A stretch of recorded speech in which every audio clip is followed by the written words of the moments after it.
আমরা যারা আসছি আমাদের মধ্যে ঈমান রয়েছে, যারা আসতে পারে নাই ওদের মধ্যে ঈমান আছে না নাই সেটা বলবো না, কিন্তু ঈমান যদিও আছে কমজোর ঈমান আছে। একটু উদাহরণ দিলে আপনারা বুঝতে পারবেন। মনে করেন এক এলাকার মধ্যে একটা সাপ, বিশাল বড় সাপ মানুষকে ডিস্টার্ব করে। তো আগেকার দিনে উজা থাকতো, উজা উজা বোঝেন না আপনারা?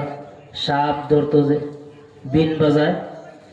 তো এক উজাকে এলাকার মানুষ ধরছে যে আমাদের এলাকা, এই বাচ্চারা, তো উজাকে এলাকার মানুষ ধরছে যে আমাদের এলাকায় একটা বড় সাপ আছে, আপনার কাছে যেহেতু বিন আছে তো বিন বাজাইয়া আপনি সাপ দুটিকে ধরে আপনি নিয়ে যান। তো উজা কি করলো, শেষ এই সাপের যে বিনটা বাজাইতে বাজাইতে পর্যায়ে ক্লান্ত হয়ে গেল, কিন্তু সাপ বাহির হয় না।